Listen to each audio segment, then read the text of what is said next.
Jeff Family, je suis vraiment très contente et ravie de te retrouver sur ma chaîne pour cette nouvelle vidéo. Bienvenue à tous les nouveaux abonnés, vraiment contente que vous ayez décidé de vous inscrire sur ma chaîne YouTube.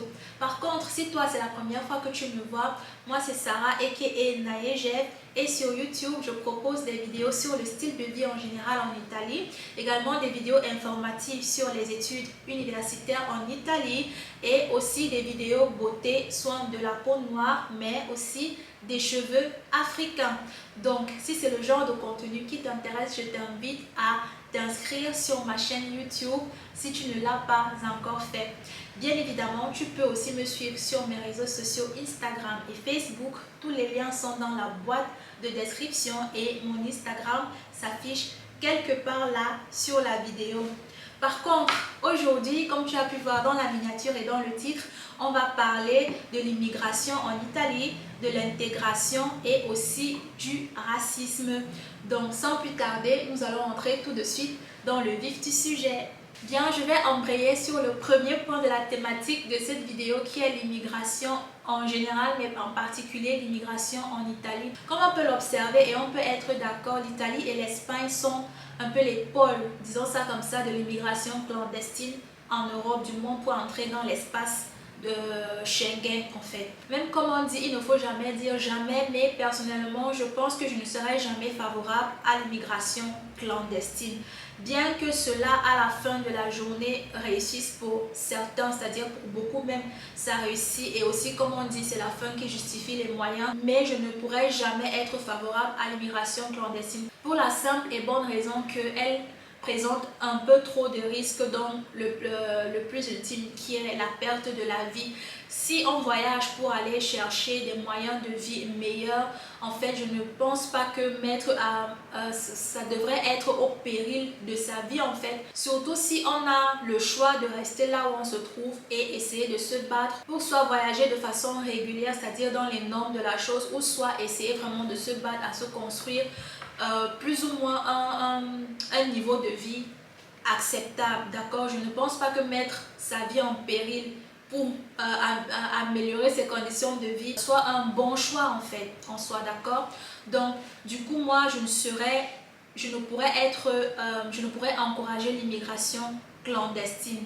Mais alors, en ce qui concerne l'immigration en général, personnellement, déjà même, je trouve que voyager en soi, c'est une chose importante, c'est quelque chose qui grandit beaucoup, c'est quelque chose qui ouvre beaucoup les horizons parce que quand tu es dans un seul endroit, tu es habitué à une seule façon de faire, un seul mode de vie en fait. Même comme maintenant, même en étant au village, il suffit d'avoir une connexion internet pour être plus ou moins connecté au reste du monde en fait, qu'il soit près ou éloigné de nous. Mais qu'à cela me tienne, c'est différent quand tu es ailleurs que là où tu te trouves en fait. Ça ouvre vraiment tes horizons. Ça ouvre aussi beaucoup de portes et beaucoup de possibilités en fait, que ce soit dans la vie professionnelle ou personnelle, d'accord? Donc l'immigration clandestine, je dirais non.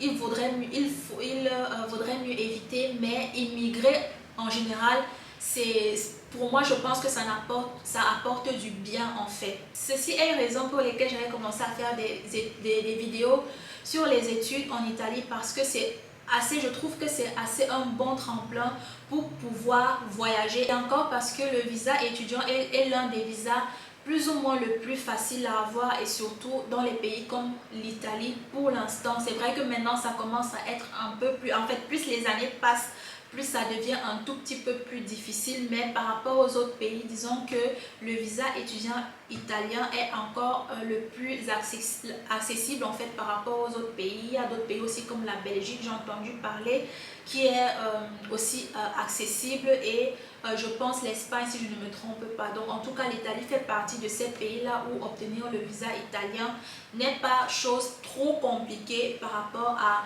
d'autres pays. Et je crois même aussi au Canada. Pourquoi dépenser? Parce que de toutes les façons, même quand vous décidez de voyager clandestinement, vous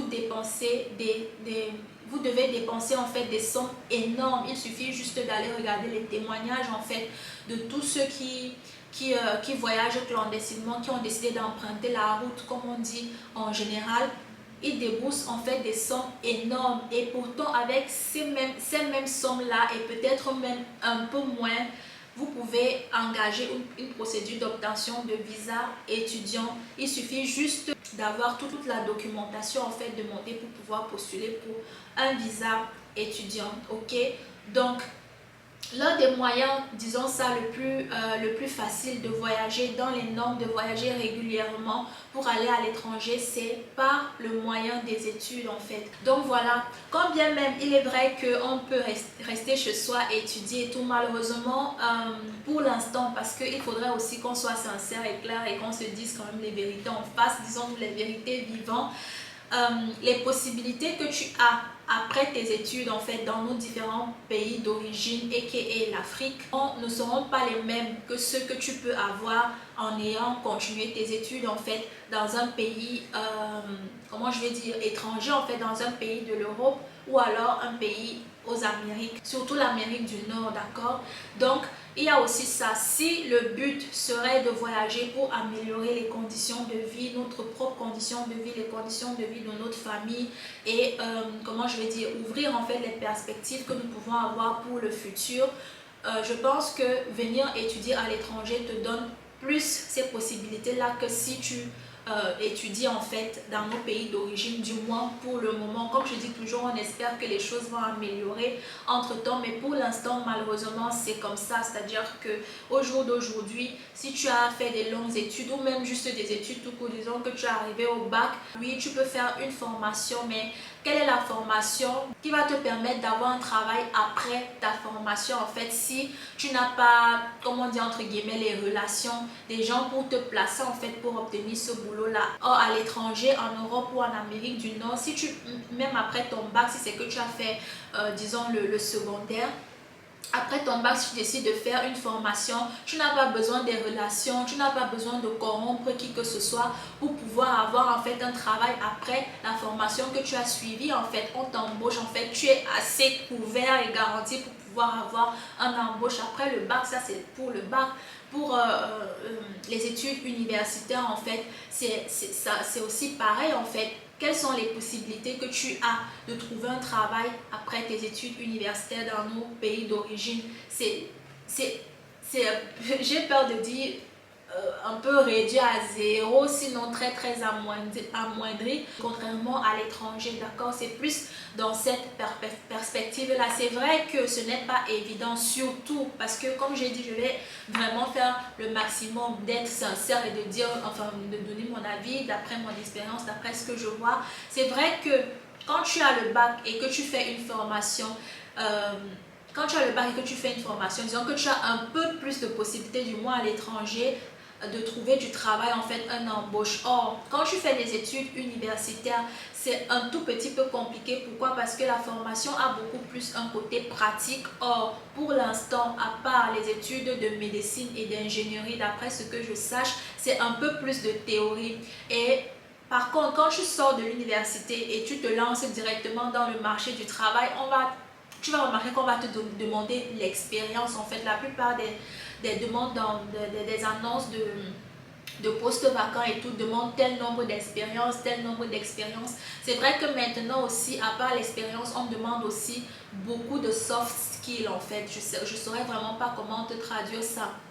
Les soft skills, je vais essayer de chercher sur Google Traduction et je vais te mettre ça là quelque part sur la vidéo, d'accord? Donc ce n'est pas facile de trouver, mais la possibilité en fait de trouver le travail après tes études académiques est plus large que si c'est que tu es dans nos pays d'origine. Tu vas trouver certes du travail, mais je ne pense pas que ce sera équivalent au temps que tu as mis dans tes études et au sacrifice que tu as fait pour pouvoir avoir tes diplômes. Je ne pense vraiment pas. Et encore que quand tu étudies à l'étranger, par exemple ici en Italie, c'est vrai qu'après tes études, surtout pour quelqu'un qui est noir comme moi, ce n'est pas évident de trouver un travail équivalent aux études que tu as faites. Mais par contre, tu as la possibilité du coup d'aller dans un autre pays, toujours dans l'espace européen avec tes diplômes en fait. De postuler ou alors de t'inscrire à une école de formation qui va dans ce que tu as fait pour pouvoir avoir de l'expérience en fait, ou alors de faire des stages et tout ce qui va avec. Donc en soi, en fait, le fait de poursuivre tes études, du moins hors de nos pays d'origine, ça t'ouvre un peu plus d'horizons par rapport aux ambitions que tu peux avoir que si tu restes en fait dans ton pays d'origine. Donc dans ce sens-là, moi personnellement, j'encourage l'immigration. Dans ce sens-là, en tout cas l'immigration régulière, je dis bien. Donc, c'est vrai que c'est dommage en fait parce que comment on appelle ça, la fuite des cerveaux, il y a la fuite des cerveaux, mais en même temps après, tu peux retourner dans ton pays d'origine au moins une fois que tu es bien préparé ton futur, tu es bien meublé, tout ça, rien ne t'empêche de retourner dans ton pays, investir, comment je vais dire, mettre les connaissances que tu as acquis au service de ton pays d'origine ou alors au service du continent en général, peu importe le pays où tu décides d'aller, c'est bien possible. Sauf que encore là aussi, ce n'est pas évident. Il faut toujours faire preuve de beaucoup de force en fait psychologique et mentale pour pouvoir comment je vais dire, pour pouvoir implémenter ce dont tu rêves, ce que tu rêves de faire en fait au pays ou sur notre continent en général. Ce n'est pas évident, donc vraiment on espère que les choses vont changer. Aussi quelque part, c'est à nous d'essayer de faire que les choses changent en s'intéressant un peu plus en fait aux moyens, aux mécanismes en fait qui feraient en sorte que les choses changent. Parce que ce que j'ai remarqué, je vais embrayer un peu dans cette petite parenthèse là, c'est que c'est bien beau, on parle beaucoup, c'est ce que j'ai remarqué en tout cas, on parle beaucoup, énormément, mais maintenant dans le concret, dans la pratique, tous ceux dont moi qui voulons que les choses s'améliorent, surtout pour entre guillemets, même pas entre guillemets, parce que c'est vrai pour la diaspora, que ce soit estudiantine, que ce soit travailleuse, qui voulons rentrer, mettre au service de notre pays et ou de notre continent ce qu'on a accumulé comme richesse intellectuelle et ou richesse financière. Ce n'est toujours pas évident, c'est compliqué, sauf dans certains pays où c'est un peu plus, comment je vais dire, où c'est un peu plus où les voies sont un peu plus favorables, en fait, on ne te met pas trop les bâtons dans les roues en général. Donc toi qui regardes cette vidéo et tu as envie de voyager, autant mieux opter pour une immigration régulière au lieu d'une immigration clandestine, parce que à tous les niveaux, c'est beaucoup trop de risques, que ce soit au niveau de ta vie pendant le voyage. Quand tu arrives même dans le pays en question, c'est la galère. C'est vrai que même quand tu voyages de façon régulière, quand tu arrives sur place, ce n'est pas évident, mais au moins déjà premièrement, disons que tu as un voyage un peu plus, comment je vais dire, un peu plus sécurisé. C'est vrai qu'il peut y avoir un accident ou whatever, mais ce n'est pas au même degré que si tu voyages clandestinement. En fait, tu es exposé à la torture, les agressions, j'ai pas envie de prononcer le mot en fait, des agressions, voilà, d'être soumis comment on appelle ça, à l'esclavage et tout ce qui va avec, et en plus de ça, tu n'es même pas sûr d'arriver vivant. Ce qui est sûr, c'est que si tu arrives vivant, tu ne vas pas arriver sain, voilà. Donc au moins avec un voyage régulier, tu es quand même sûr d'arriver sain, et pourquoi pas sain et sauf, c'est-à-dire vivant, voilà. Donc dans le sens que bon, il peut y avoir un accident, etc., mais la probabilité elle est très minime. En fait, c'est juste pour te faire voir un peu le pour et le contre et les dépenses que tu pourrais effectuer si jamais tu décides de prendre le chemin de l'immigration clandestine sont les mêmes en fait, sinon moins que si tu décides d'emprunter le chemin de l'immigration régulière, d'accord? Et une fois sur le territoire, en fait, déjà, c'est vrai, comme j'ai dit, ce n'est pas facile, genre tout de suite tu arrives, tout c'est sur un claquement de doigts, mais c'est beaucoup plus facile pour toi, en fait, si tu viens régulièrement, dans le sens que déjà tu as acquis une certaine différence de considération par rapport à un immigré clandestin, même s'il est déjà arrivé, c'est bien beau, mais un immigré régulier, en fait, la considération de ces deux personnes est complètement différente, tu vois. Donc en partant de cela, ça me permet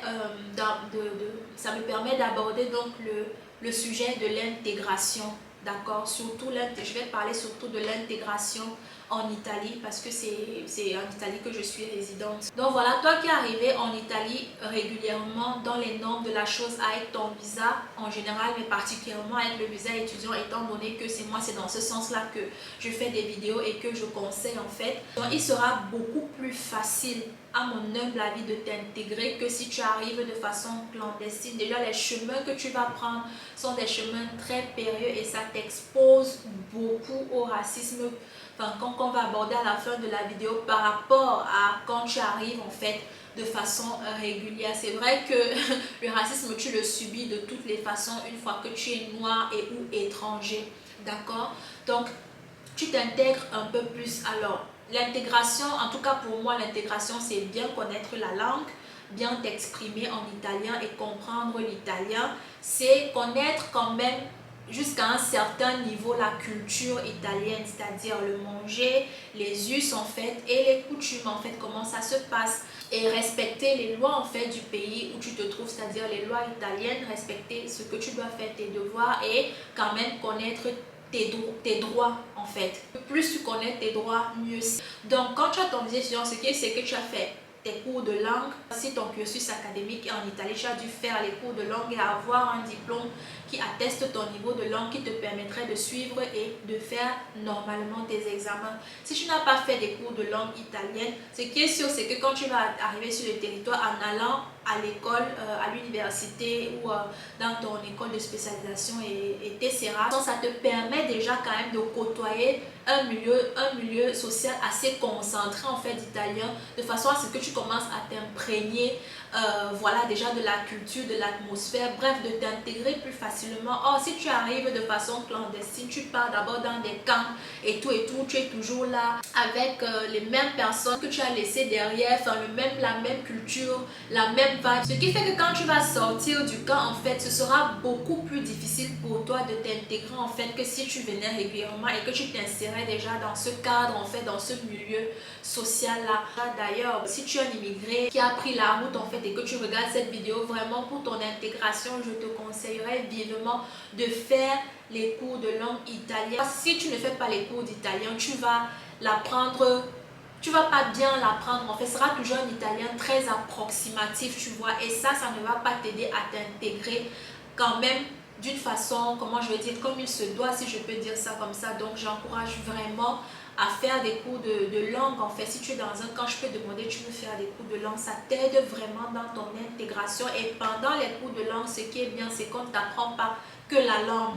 Maintenant surtout, on apprend aussi comment ça se passe en Italie et tout ce qui va avec. Bref, tu apprends plein de choses. Donc voilà. Maintenant, ce n'est pas non plus mauvais en fait, parce qu'il ne faudrait pas prendre les choses. Enfin, je sais que c'est assez facile en fait que tu dises quelque chose et que les gens comprennent autre chose. Quand je dis que tu vas toujours côtoyer les mêmes gens que tu as laissés au pays, ça ne veut pas dire que c'est mauvais.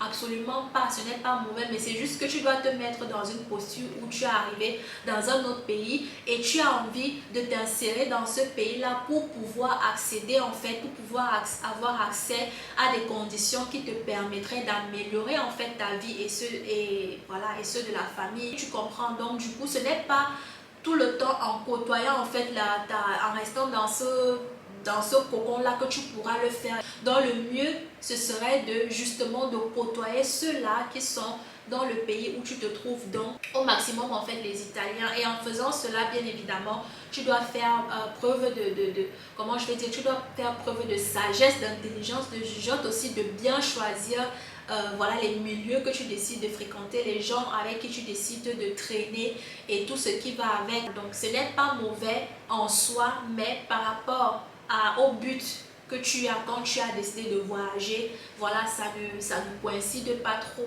Donc c'est un peu ça, c'est juste ça, d'accord? À ceux qui me regardent, qui ont pris la route et qui sont arrivés en Italie, vraiment, à part d'essayer de faire tout pour prendre les cours de langue, je vous encourage vraiment, si c'est possible pour toi, de t'inscrire en fait à l'école et ou à l'université. À l'école, si tu n'as pas encore ton baccalauréat, de décider de faire la maturité. C'est vrai que si tu t'inscris au lycée, on va certainement, si tu avais déjà, je ne sais pas quoi, peut-être le probatoire, ou alors, enfin pour les pays qui font encore le probatoire, si tu viens d'un pays qui fait encore le probatoire, ou alors ton BPC et tout, ce qui est sûr, c'est qu'on va te mettre à un niveau inférieur à là où tu as laissé en fait pour pouvoir te mettre à niveau afin d'arriver à la maturité. En tout cas, tout va dépendre de l'école où tu vas t'inscrire. Ils vont sûrement te faire un test de niveau pour voir à quel niveau tu es et à base de ça, ils vont te dire à quelle classe est-ce que tu peux t'inscrire en fait. Donc moi, j'encouragerais vivement ceux qui peuvent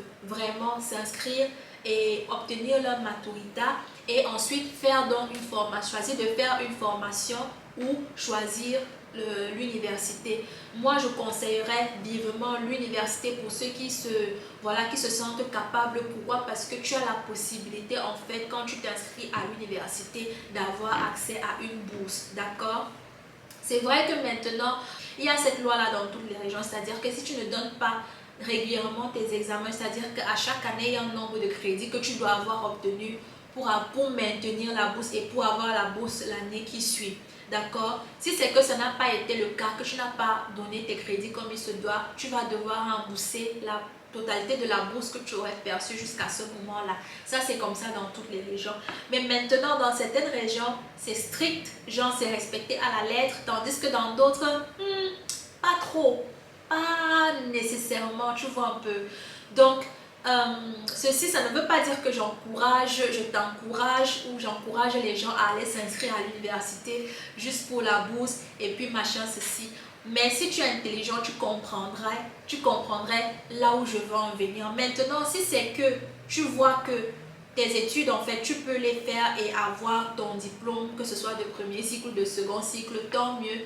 Mais en tout cas, sache que c'est c'est une possibilité pour toi en fait de t'inscrire à l'université et une fois que tu es inscrit, tu peux postuler pour obtenir une bourse d'études qui va selon les régions en fait de 5 000 € à peu près, je crois que dans les régions où c'est vraiment moins, c'est dans les 800, 700 et quelques.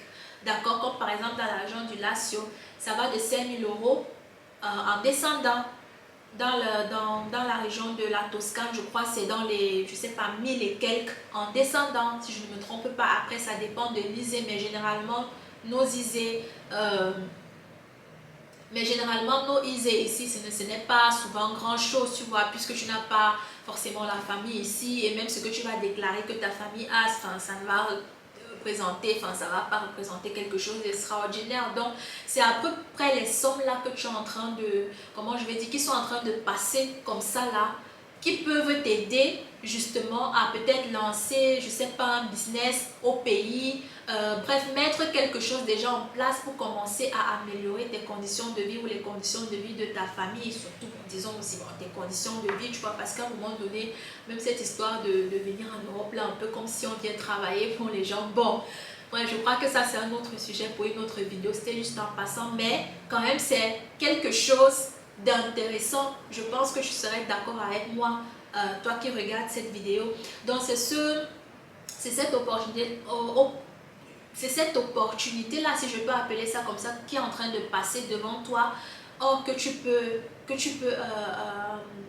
avoir accès en fait. Et en plus, en étant étudiant, comme j'ai dit au départ, ça te donne quand même une certaine, une certaine vision en fait des autres dans la société en général, que quelqu'un qui vadrouille là, voilà, tu te mets devant un supermarché, où tu fais la manche, où tu demandes et tout, enfin, tu es beaucoup plus exposé au racisme que quand tu es étudiant en fait, et ou quand tu travailles, tu demandes du travail et tu sais pertinemment, tu saurais pertinemment si tu es déjà sur le territoire italien. Et pour ceux qui ne le savent pas et qui ont en tête de prendre la route ou je sais pas moi quoi, oui c'est vrai, tu vas demander un travail dans les restaurants, c'est-à-dire je sais pas moi serveur, ou alors un travail dans les boutiques et tout ce genre de travail là, oui. Tu peux avoir du travail dans ce sens-là, mais rassure-toi que quand tu demandes ce genre de travail et que tu es, par exemple, étudiant, la perception qu'on a de toi est nettement plus différente. En fait, c'est plus facile pour toi de t'intégrer quand tu as, disons, déjà un certain,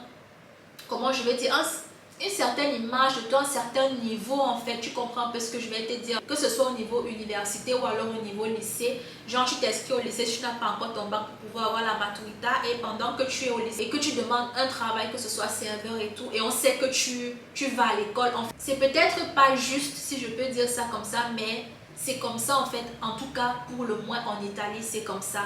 Et cette perception qui est déjà différente qu'on a de toi permet de t'intégrer un peu plus facilement, permet en fait, toi-même tu as déjà une assurance différente de toi-même quand tu approches les gens et tout. Et il y a ça et aussi vraiment le fait de bien connaître tes devoirs et tes droits.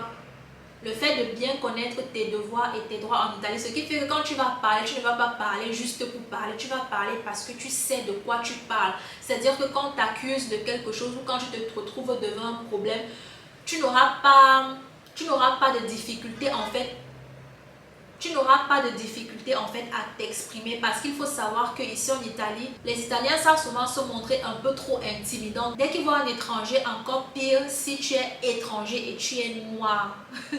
Encore pire encore si tu es étranger et tu es un homme noir. Parce que bon, quand même la femme étrangère et étrangère noire, un peu comme c'est une femme, c'est un peu différent. Mais quand tu es étranger noir et un homme, ils veulent souvent se montrer trop, gens qui font trop leur travail, ils vont trop t'accuser. Or, quand tu connais bien tes droits, c'est-à-dire que rien que quand tu vas commencer à parler, déjà tout de suite, ils vont comprendre qu'ils n'ont pas affaire à quelqu'un qui peut intimider n'importe comment. D'accord? Donc tout ça, ça t'aide vraiment dans ton intégration, dans l'assurance de toi, dans ce que tu fais. Les gens que tu vas côtoyer aussi ne sont pas toujours des personnes...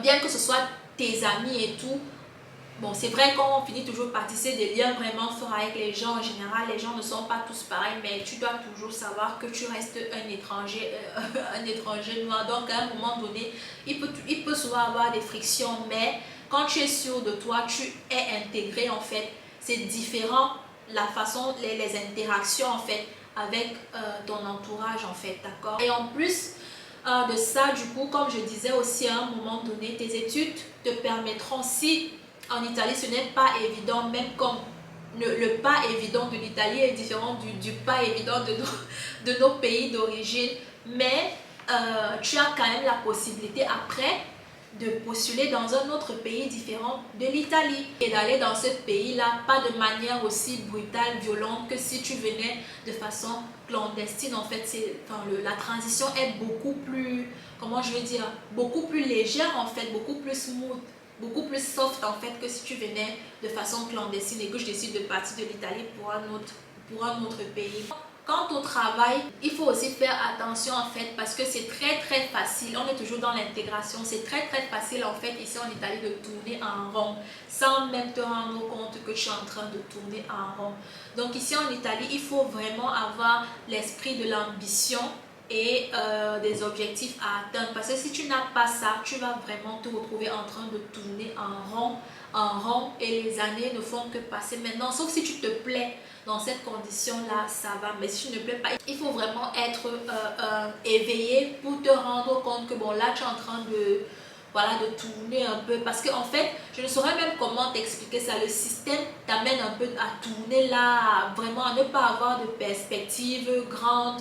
Et même le fait que tu sois étranger et surtout particulièrement étranger noir, peut-être on va te donner un petit travail, on va peut-être un peu essayer de te faire comprendre que c'est ce que tu mérites, ce n'est que là que tu peux arriver. Donc subtilement, tu peux intégrer ça dans ton subconscient et penser que c'est normal, alors que ce n'est pas du tout normal. Parce que vraiment, dans d'autres pays, les perspectives sont très ouvertes aux étrangers, peu importe la couleur de ta peau. C'est vrai que le racisme existe partout, il faut qu'on soit d'accord là-dessus, mais quand même, disons que les portes sont un peu plus ouvertes dans d'autres pays qu'en Italie. Même comme l'Italie déjà te donne une chance en fait, d'accord, te donne déjà, une chance d'aller juste après maintenant dans ces différents pays-là.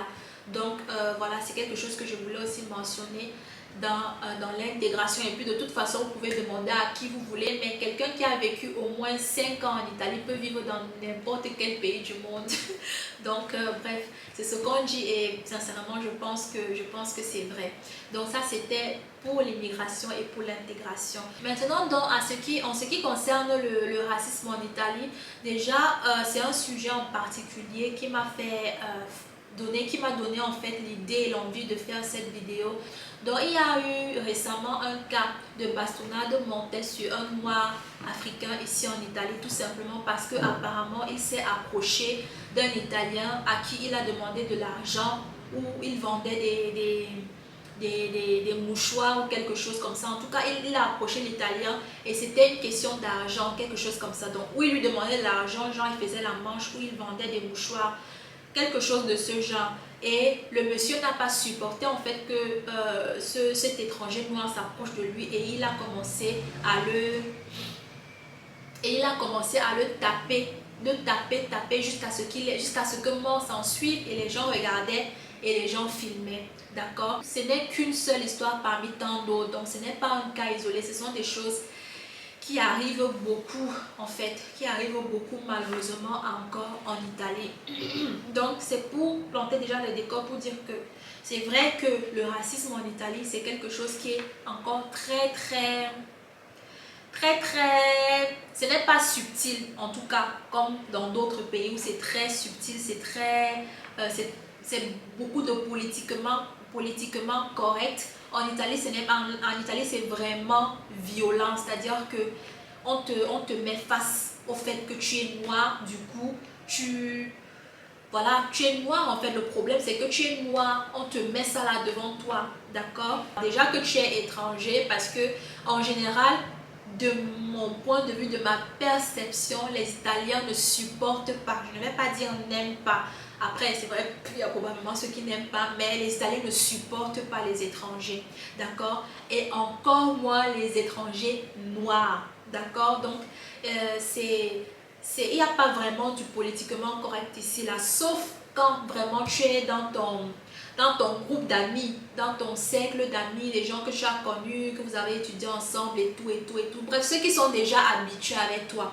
Quand tu sors de ceux qui sont déjà habitués avec toi, là, le reste là, ils ne gèrent pas ça en fait. Dès qu'il y a un truc, c'est la première chose qu'on te fait ressentir, que si tu n'étais pas étranger ou étranger noir, la façon dont on allait aborder la question qui se pose, peut-être une problématique qui se pose, devait être différente si tu n'étais pas noir ou étranger, ok? Et c'est quelque chose qui est vraiment très... C'est un peu, entre guillemets, normalisé en Italie, et le fait que et cette normalisation-là, il justifie ça par la soi-disant ignorance, ok? C'est quelque chose que les Italiens aiment beaucoup utiliser comme raison pour justifier le racisme. C'est l'ignorance, qu'ils sont ignorants. Sauf que le problème, c'est qu'ils sont ignorants, mais ils ne font aucun effort en fait pour ne plus être ignorants. C'est comme si c'est le contraire, c'est comme s'ils font tout. En tout cas, en ce qui concerne le racisme, ils font tout pour rester dans l'ignorance. Mais dans les autres choses, bah, ça va, hein, ils vont s'informer, ils vont machin, ceci, nanani. Mais en ce qui concerne le racisme, malheureusement, les Italiens, j'ai l'impression, moi personnellement, qu'ils font tout pour rester ignorants en fait, pour rester bâclés sur les étrangers en général. Donc malheureusement c'est un peu ça. Du coup moi ce que je préconise souvent, enfin c'est souvent juste d'être poli le plus que possible pour vraiment affronter quand le racisme se présente devant toi de façon pondérée. La politesse, cultiver la politesse et connaître ses droits. Et vraiment connaître ses droits et se faire entendre. Peut-être pas à tous les prix, mais se faire entendre à tout prix. Pour moi, je pense que c'est important de ne pas avoir peur, parce que de toute façon, sincèrement, quand tu connais tes droits, tu n'as pas peur en fait de te faire entendre, de dire ce que tu as à dire. Ça c'est clair, c'est quand tu ne maîtrises pas en fait ta position, qu'est-ce que tu peux faire, quelles sont les limites et jusqu'où tu peux aller. Quand tu ne maîtrises pas, c'est difficile pour toi, tu n'es pas sûr de toi en fait quand il s'agit de te défendre, ou alors quand il s'agit de te faire comprendre devant une situation ou dans un groupe d'amis ou dans un cercle social et tout, tu vois. Donc c'est très important, mais quand c'est le cas, vraiment, je pense que tu n'aurais pas de problème à te faire comprendre. Comme j'ai dit, certainement peut-être pas à tous les prix, mais à tout prix te faire comprendre, parce qu'il faudrait savoir que l'italien il est comme ça. Comme j'ai dit, il se cache beaucoup dans l'ignorance. Ce qui fait que c'est très important pour toi de te faire comprendre à tout prix pour que après la raison de l'ignorance ne soit plus suffisante en fait pour justifier un certain nombre de comportements. Exemple banal, disons tu es au guichet de la poste, tu es à la poste, d'accord, et tu arrives devant, enfin c'est ton tour de passer devant le guichet, tu exposes ton problème.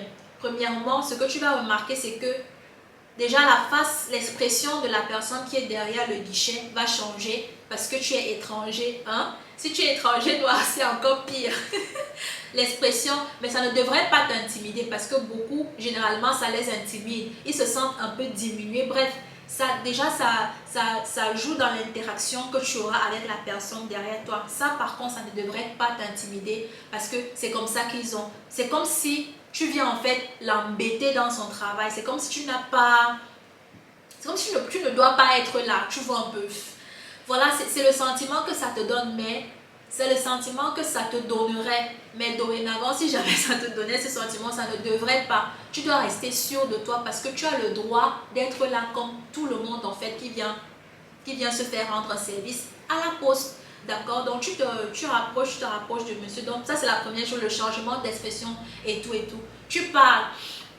Parfois il y a certains qui vont faire du genre, tu as parlé trop à voix basse. Du coup il faut que tu hausses le ton, je sais pas. Bon, honnêtement, ça va de soi. Si tu veux, tu hausses le ton. Si tu veux, tu parles normalement, comme tu as toujours parlé peut-être. Mais tu t'exprimes en fait, tu dis ce que tu as à dire. Ok? Et si tu te rends compte que la personne est en train de, je sais pas, d'avoir un comportement qui n'est pas normal. Par exemple, ça peut être d'essayer de te gronder, d'essayer de, je sais pas, de te donner des ordres ou bref, de te traiter d'une façon, tu sens, de toute façon, ce sont des choses qu'on sent. Il faut le dire, ne garde pas. Parce que c'est là l'erreur que beaucoup nous faisons. Moi, j'ai fait cette erreur-là, j'ai beaucoup fait cette erreur-là, mais c'est une erreur en fait. Parce que tu vas intégrer ça comme quelque chose de normal et partout dans tous les bureaux, je sais pas moi, dans tous les lieux de là où on rend des services, où tu iras, tu auras du mal à te faire comprendre en fait et du coup tu auras du mal à t'intégrer même en général et du mal à recevoir les services que tu dois recevoir et généralement qui sont importants en fait pour tes documents en général et pour bref même au supermarché tout simplement à te faire servir à la caisse ou des trucs comme ça, même à demander est-ce que ça c'est comme ça, à poser des questions parce que tu aurais intégré que voilà tu déranges ou c'est très très dangereux. Donc si tu remarques ce genre de choses, il faut le dire, tu lui demandes ma scusa, hein, tu as un problème, hein, qui signifie excuse-moi, est-ce qu'il y a un problème? Pose la question, ne laisse pas. En fait, c'est quelque chose que moi je partage avec vous parce que c'est quelque chose que j'ai expérimenté. Pourquoi? Parce qu'une fois que tu auras posé cette question-là, l'attitude de la personne va changer en fait. L'attitude de la personne va changer et toi-même, ça va te donner une assurance, tu seras plus sûr de toi en fait. Et ce n'est pas mauvais. Ce n'est pas mauvais de le dire. Bien sûr, tu le dis d'une façon polie, mais d'une façon ferme. Tu es ferme en fait pour que la personne comprenne que voilà, tu n'es pas différent de tous les autres qui sont là pour recevoir un service. C'est pour faire intégrer en fait et pour que la dynamique de l'échange entre toi et la personne qui est derrière le guichet soit respectable dans les deux sens, d'accord? Que toi tu respectes la personne et que la personne te respecte en retour, du moins dans le cadre de cet échange là, parce qu'en dehors de ça, bon, chacun, voilà, on se connaît pas et tout. Donc tu vois un peu ce que je vais dire. Donc vraiment être poli mais ferme. Ne pas accepter des petits trucs subtilement et tout, parce que tout ça, tu intègres ça et ça freine ton intégration en général en Italie. Alors c'est quelque chose qui peut être une règle générale, pas seulement en Italie, mais j'ai beaucoup remarqué ça ici. Déjà, vous savez que les Italiens, ils sont très élégants, ils sont très apprêtés, ils sont très mode et tout. Femmes comme hommes, hein, ici vraiment, femmes comme hommes. Les gens sont bien, les gens se présentent bien. Donc c'est quelque chose d'important, ton image, la façon dont tu te présentes. Même si après, peut-être pour le moment, ton italien, c'est pas encore ça, tu es encore en train d'étudier l'italien et tout. Bref, tu n'es pas encore à ce niveau-là, mais déjà, la façon dont tu es présenté, ordonné, apprêté, l'assurance de toi, la politesse, le calme, je te promets que ça te donne déjà une autre, comment je veux dire, une autre place en fait dans les gens qui te regardent, les gens qui t'abordent, les gens que tu abordes, les gens qui t'approchent, les gens que tu approches.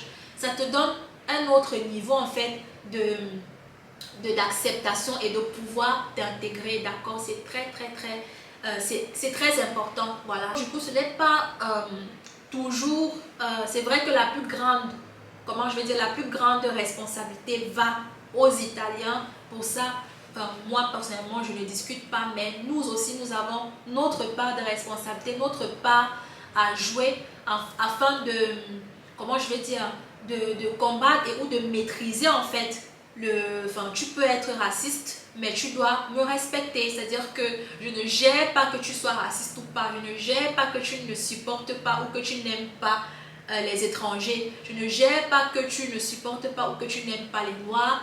Mais en tout cas, dans le cadre d'un échange, d'une interaction que toi et moi, toi et la personne, vous devez avoir, il doit régner, il doit absolument régner sans condition un respect mutuel. Donc voilà ce que j'avais à partager avec toi dans cette vidéo. Vraiment, si tu as aimé, n'hésite pas à me laisser un pouce bleu aussi pour m'encourager et soutenir ma chaîne, mais également de partager avec tes amis, ton entourage, sur tes réseaux sociaux, que ce soit sur WhatsApp, dans les statuts, sur Facebook, sur Instagram, et de t'abonner si tu n'étais pas encore abonné sur ma chaîne, de me dire ce que tu en penses dans les commentaires ou en message privé sur mes réseaux sociaux, d'accord? Du coup, ce sera tout définitivement pour cette vidéo et on se voit très bientôt dans une prochaine vidéo, ok?